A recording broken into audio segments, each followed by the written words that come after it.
hijrah udah, semoga Allah yang masukkan ke hati kita. Tadi kita baru sampai bahasan tentang berkah, ziyadatul khair, bertambahnya kebaikan. Dan ini berlaku dalam setiap aspek ya.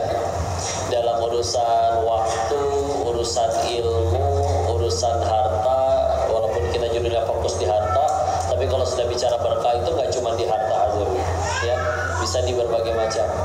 Kayak contoh, kadang kita pernah tidak berpikir, bertanya, ya Allah, hidup saya teh sudah Engkau ridhoi belum ya?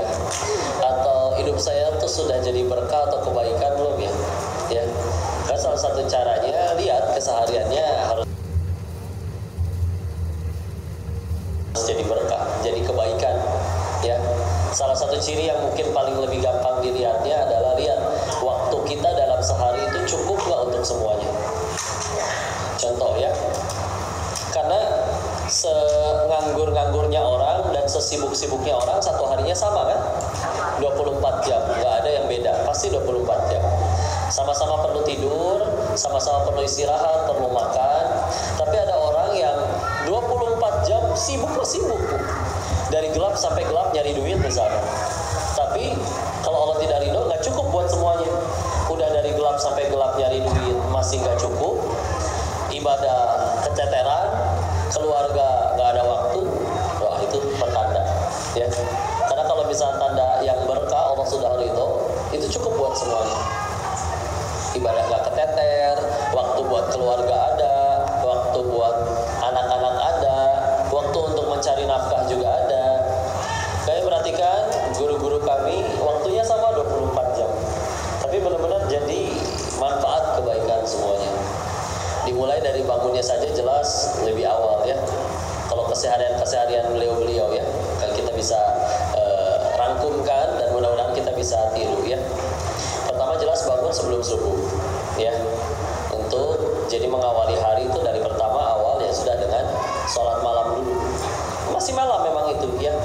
Walaupun kadang disebutnya dini hari, tapi secara fikih ya sebelum azan fajar, azan subuh, secara fikih masih malam. Diawali dari malam. Setelah malam, memang kalau cara Nabi tidur itu kita ambil contoh Nabi dulu aja ya, karena beliau manusia yang paling berkah. Nabi tidur itu pada 3 waktu, ingat tidak? Tidur yang pertama itu setelah selesai Isya. Jadi kalau misalkan gak ada urusan yang mendesak, mepet, darurat untuk jadi manfaat lebih baik, beliau tidak suka masih bangun setelah Isya. Pasti segera istirahat. Kapan bangun selanjutnya? Oh, diatur dalam Al-Quran. Ya, contohnya di surat 73, surat Muzammil. Ya, A'udzu billahi minasyaitonir rajim. Bismillahirrahmanirrahim. Ya ayyuhal muzammil qumil laila illa qalila nisfahu aw yanqus minhu qalila aw zid 'alaihi wa rattilil qur'ana tartila. Ya, Rasul kapan bangunnya? Bangkit, bangun min laila, dari sebagian malam, illa qalila, kecuali cuma sedikit. Ya. Kapan bangunnya? Nisfahu, setengahnya. Jadi Nabi mah tengah malam udah bangun. Atau kurangin sedikit, awin dusminhu qalila, atau kurangin sedikit jadi sepertiga malamnya. Karena kadang kita kalau mau jujur hebat yuk ngikutin Nabi, tapi Nabinya tengah malam sudah bangun, kita tengah malam masih bangun. Bedanya tipis ya. Sudah bangun dan masih bangun. Ya. Itu pertama. Tidur yang kedua, Rasul itu justru setelah tahajudnya beliau tidur dulu. Nanti bangun lagi waktunya sholat subuh. Ya. Mendengarkan azan. Ya, memang di hadis yang lain, contoh di hadis riwayat Imam Bukhari, Rasulullah Muhammad SAW bersabda yang maknanya puasa yang paling dicintai puasanya Nabi Daud. Sehari puasa, sehari tidak. Sehari puasa, sehari tidak. Sampai kapan? Sampai wafat. Ya, sampai meninggal. Salat yang juga salatnya dicintai sebagaimana cara salatnya Nabi Daud alaihissalam. Kalau sholat Daud tuh gimana? Sehari sholat, sehari enggak, sehari sholat, apakah kayak gitu? Bukan ya, jangan salah kaprah. Tapi kalau misalkan Nabi Daud itu, beliau bangun di setengah malam, lalu tidur lagi di sisa malam. Bangun di sepertiga malam, sholat, lalu tidur lagi di 1/6 sisa malamnya. Ya, jadi ibarat ya bangun misalkan jam 2, ya, nanti sholat, sisain waktu misalkan 3:30, istirahat lagi, lalu baru bangun sholat lagi. Lebih sulit tuh, karena kita mah mendingan 14 gitu ya. Ternyata yang paling bagus sholat malam dulu, istirahat lagi dulu, baru sholat subuh. Ya, memang agak selang-seling, memang sulit mengamalkannya. Namanya juga yang paling dicintai. Ya, kok atau gimana? Boleh gak bangunnya 3:30 tahajud, beresnya pas kalian azan subuh? Alhamdulillah. Banyak yang masih subuhnya kayak telat. Ini mah masih bagus sudah sholat malam juga. Cuma nanti namanya suatu seketika iman bertambah, pasti pengen ngelakuin yang Allah makin cinta. Ya, yang Allah makin cinta. Pola hidupnya bukan bertanya sekedar boleh atau tidak lagi, tapi Allah suka atau tidak. Nah, itu udah pakai kacamata takwa. Ya. Karena kadang orang kelihatan sebetulnya ketika dia bertanya, apa hukumnya bla bla bla misalnya. Bagus nanya hukum, sepakat kita harus belajar fikih. Tapi ada sebagian orang, kita ingat, fikih hanya bicara boleh atau tidak, halal atau haram, paling ditambah mubah, sunnah, makruh. Tapi ingat, selalu di atas fikih itu ada yang namanya takwa. Ya. Ketika fikih hanya bicara boleh atau tidak, takwa itu bicara Allah suka atau tidak. Sehingga nanti misalkan, apa kok hukumnya baca komik? Misal, akan ada orang-orang yang lebih sibuk memikirkan, aku nggak peduli apa hukumnya baca komik. Tapi yang aku tahu, Allah lebih suka kalau aku baca Quran daripada baca komik. Nah, itu yang dilihat berarti udah kacamata takwa. Apalagi kadang yang ditanya hukumnya hukum seseorang. Kok apa hukumnya dia begini? Enggak, kita, kalau dipikir lagi, kita meninggal juga nggak ditanya kelakuan orang. Tapi nanyain hukum kelakuan orang. Kadang ada yang dengan tegas langsung mengatakan, kok ini orang begini, dia nerakanya belah mana? Itu lebih keji lagi. Ya. Meskipun kadang bercandaan ya, hati-hati. Allah mau dia jadi mulia, ahli ibadah, nggak ada yang bisa ngalahin. Ya, hati-hati ya. Itu bisa jadi tanda-tanda ya ada yang harus dirapihkan dari hati kita. Ya, ya tadi itu bangun yang kedua, tidur yang kedua. Tidur yang ketiganya Nabi adalah tadi kan tidur baru 2 kali kan. Nabi kan tidur pada 3 waktu. Setelah Isya, terus setelah tahajud sebelum subuh, yang ketiga sebelum atau setelah zuhur. Qailullah.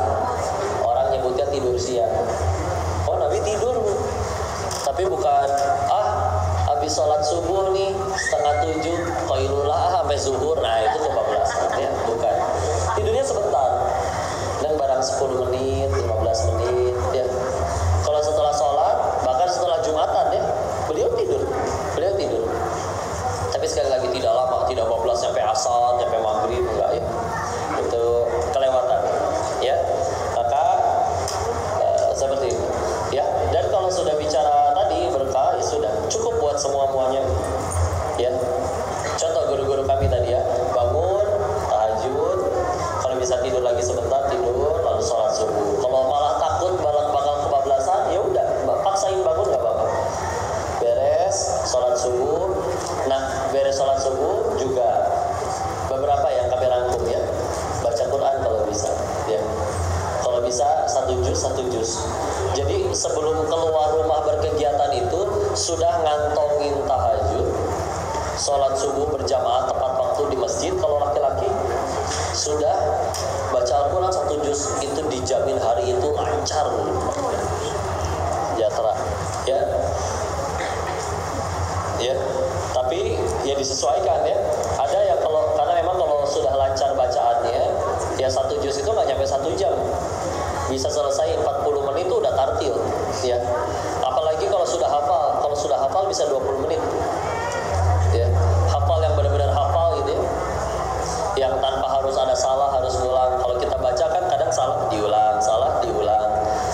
disingkat dari Ibnu Abbas, Nabi bersabda. Nah aslinya itu panjang, ya. Dari Imam Bukhari mendengarkan gurunya berkata, misalkan Imam Qutaibah bin Sa'id mendengarkan gurunya dari Sufyan bin Uyainah mendengarkan dari gurunya misalkan Imam Az-Zuhri mendengarkan dari sahabat Anas bin Malik, panjang, ya. Itu disebutnya sanad, ya. Maka biasanya memang dirangkum doang, ya. Apalagi kalau lihatnya di IG, ya, atau di WA, biasanya tidak akan lengkap ditulisnya, ya. Padahal cara untuk mengetahui itu hadis sahih atau tidak mesti dicek sanadnya. Kalau misalkan sanadnya aja misalkan tidak ada, ya kita bingung ini. Karena orang, saya tinggal nulis, ini tembok kosong nih, saya tinggal ambil spidol, tulis barang siapa ngupil terus akan masuk surga misalkan, di bawahnya saya tambahkan HR Bukhari, coba. Karena kan mudah kan orang, kan ya hati-hati, ya. Kan ya, dan ini salah satu ilmu yang sudah cukup banyak hilang, ya. Maksud bukan hilang sih, tidak banyak orang yang mempelajarinya lagi, ilmu mustalah hadis, ya. Maka lanjut, setelah sudah duha lalu sholat rawatib, ya. Di riwayat yang lain menyebutkan barang siapa sholat sunnah 12 rakaat dalam sehari, Allah bangunkan istana di surga untuknya. Itu juga ada riwayatnya. 12-nya yang mana nih? Yang rawatibnya.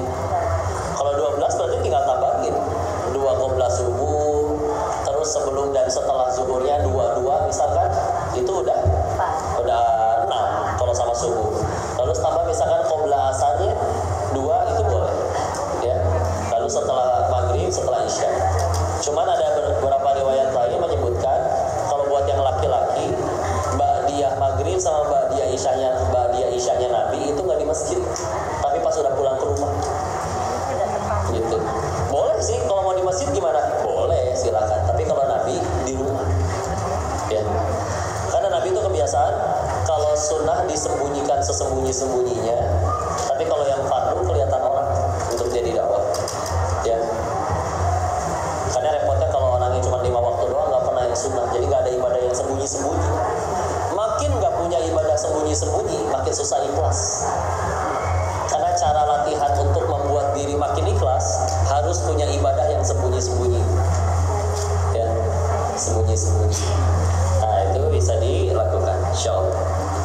Lalu 5 waktu jelas sudah. Kalau misalnya ditambah puasa, ya sudah bagus, alhamdulillah. Apalagi kalau jalanin puasa Nabi Daud, toh itu juga keren. Tapi standar seorang mukmin itu dalam sehari standarnya 40 rakaat. Berapa?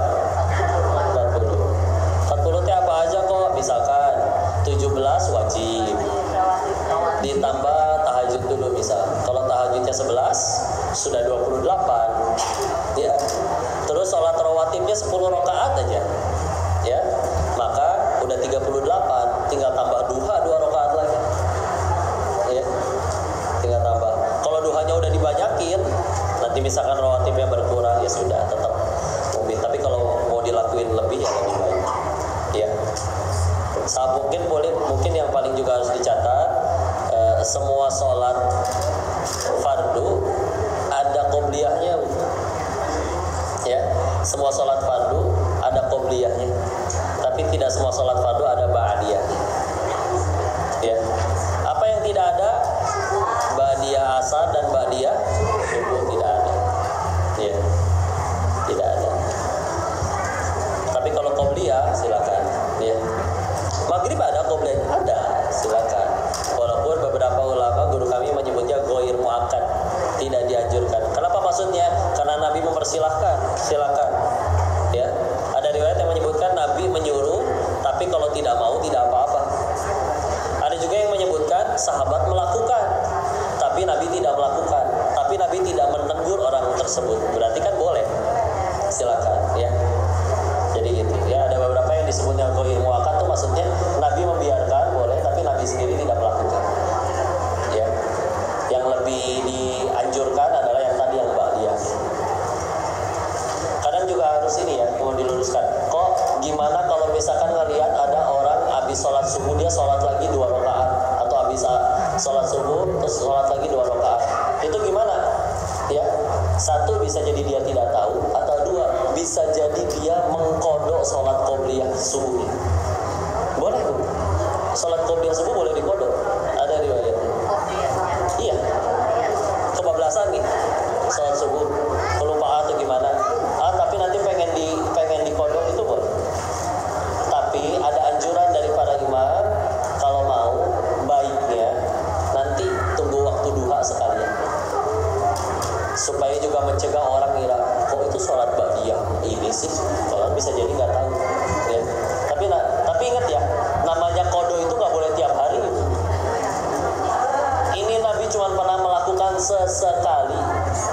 Jadi mentang-mentang boleh dikodo, ntar tiap kali habis sholat subuh sholat qobliyah subuh, jangan dikodo, enggak ya. Namanya kodo itu ya nggak tiap hari ya. Tapi kalau ditanya boleh atau tidak, ada boleh ya. Lalu itu ya, harinya seperti itu cukup bu. Guru-guru kami keluar rumah misalkan, terus akhirnya biasanya ulama-ulama itu kan mengajar ya, ngajar. Kadang ada guru kami ngajar tuh cuma nyampe zuhur, nggak terima lagi kajian atau mengajar setelah zuhur. Setelah zuhurnya ada waktu untuk dia baca kitab, ada waktu untuk ia sorenya jalan-jalan dengan anak istrinya, atau silaturahim ke rumah orang tuanya, atau juga masih ada yang sambil ngurus usaha ya. Cukup tuh sehari, walaupun ia tidak bisa dibilang tajir, melintir, konglomerat kaya luar biasa, karena ya sekali lagi kan yang penting cukup ya. Kok gaji saya 1 miliar kok, tapi cicilan sebulan 1,2 miliar, miskin bu. Kan definisi miskin tuh yang ya tetap masih punya penghasilan tapi kurang ya. Kok gaji saya sebulan cuma 2,5 juta, tapi alhamdulillah pengeluaran sebulan cuma 1,2 juta, masih punya tabungan. Bahkan definisi kaya menurut Nabi sederhana, kalau dia punya makanan untuk dirinya hari ini dan esok hari, dia orang kaya. Sederhana itu ya. Jangan kadang kalau kitanya ngerasa kaya itu harus punya rumah dulu, mobil dulu, kitanya aja yang kurang terus ya. Bukan berarti nggak boleh punya, tapi kalau misalkan nyampe itu dijadikan tujuan utama, padahal itu cuma bonus, nanti repot, capek ya. Berarti boleh nggak duha biar kaya? Boleh. Baca al-waqiah biar kaya? Boleh. Tapi bonus, jangan jadi tujuan utama.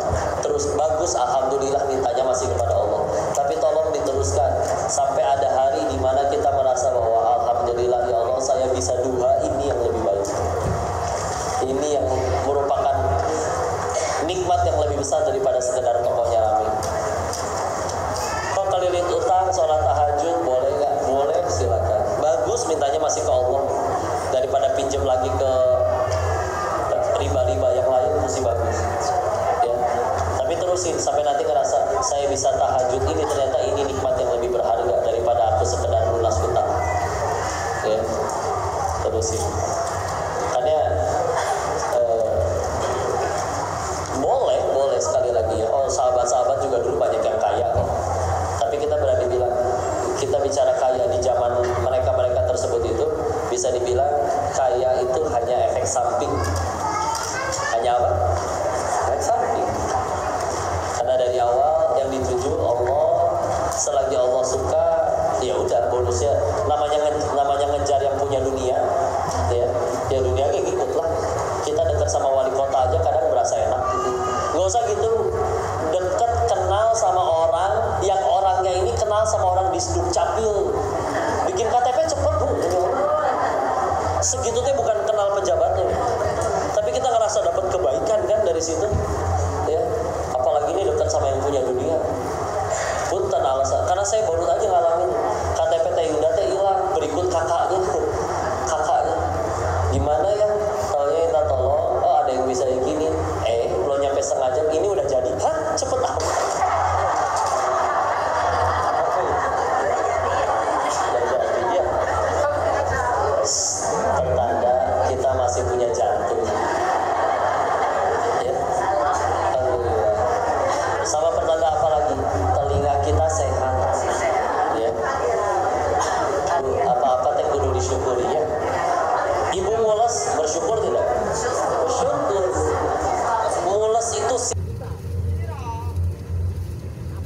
sinyal yang sempurna bagi kita untuk terbangan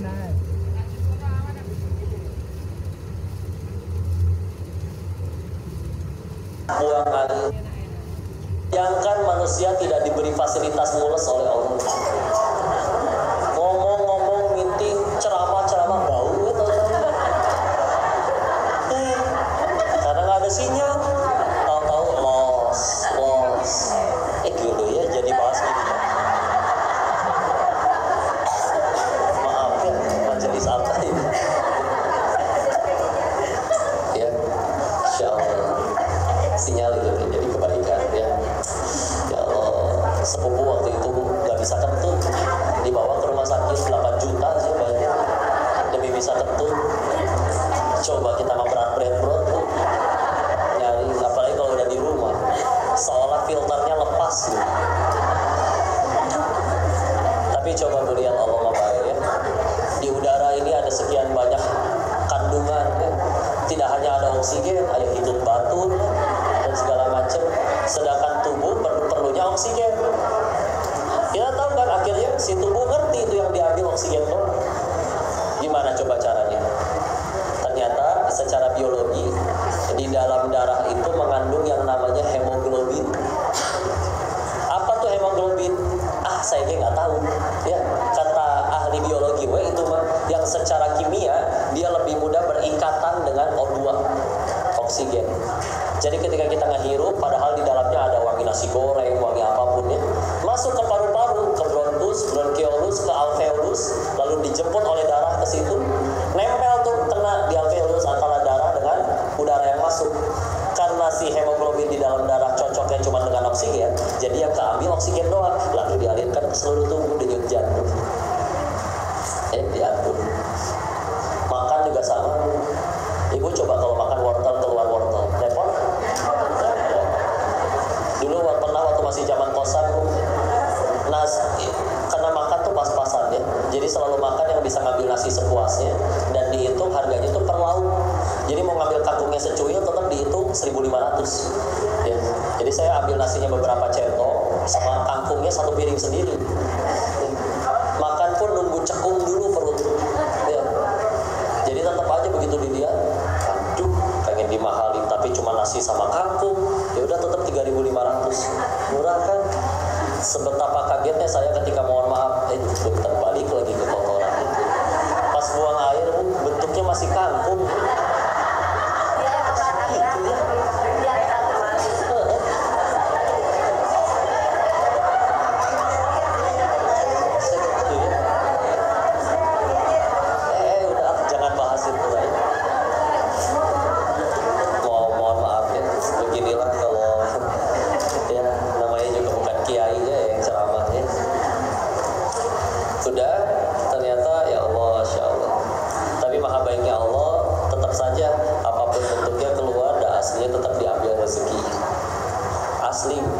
Bicara makanan itu sebetulnya hanya bicara perbedaannya cuma 5 cm.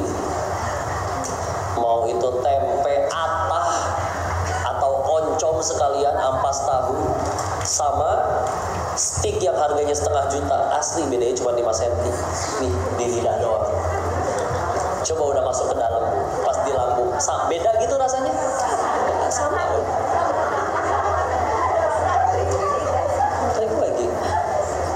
Masih bau kan?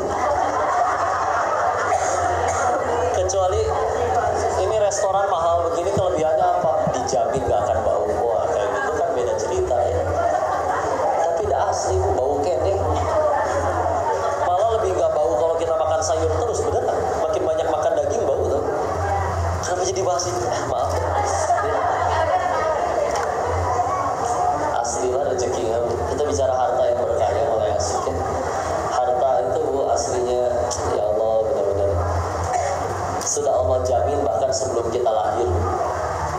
Ingat hadis Arba'in nomor 4 yang dari Abdullah bin Mas'ud.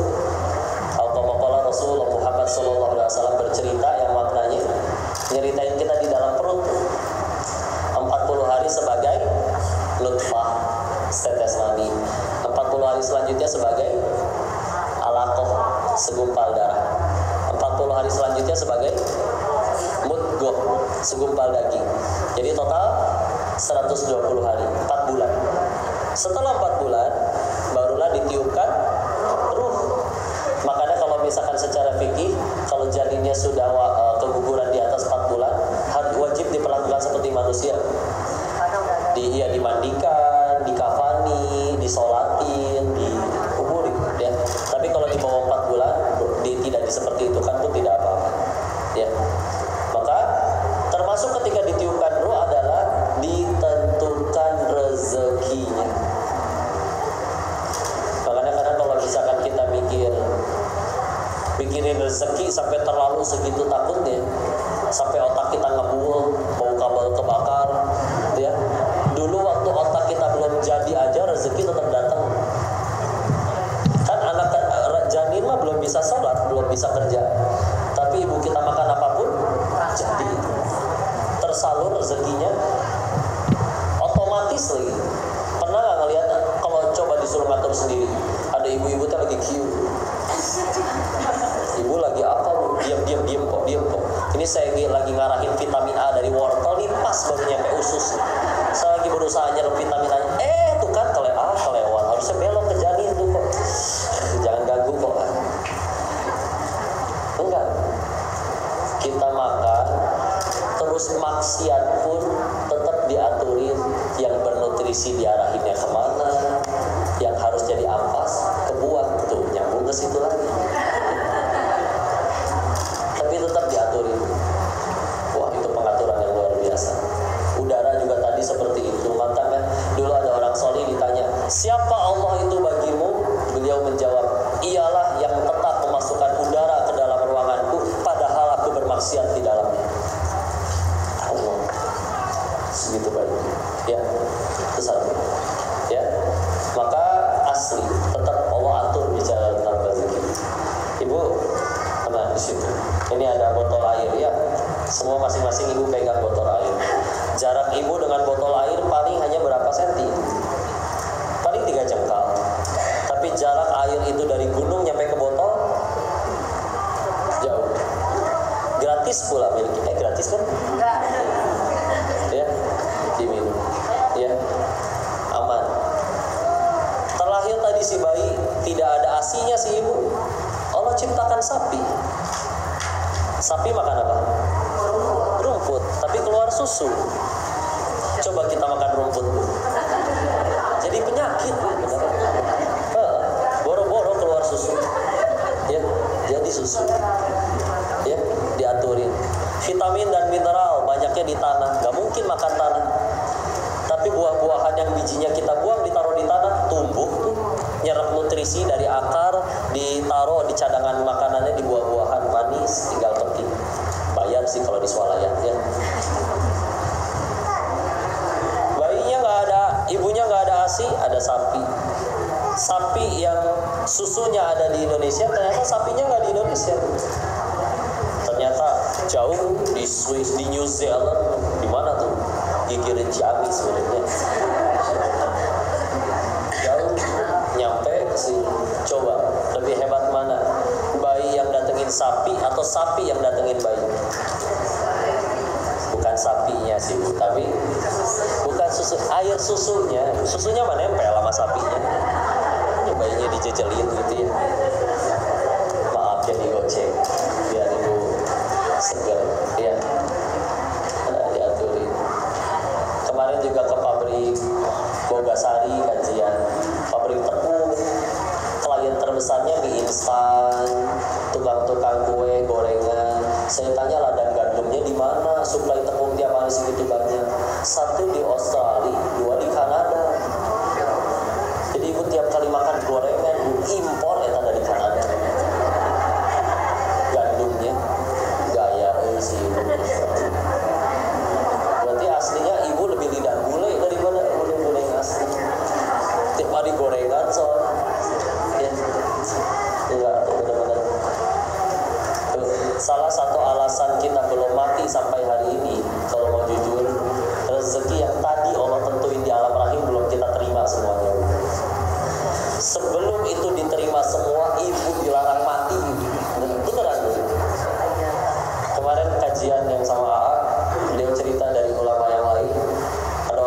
ke sumur kan, minta tolong. Ditolonglah sama orang yang lagi lewat.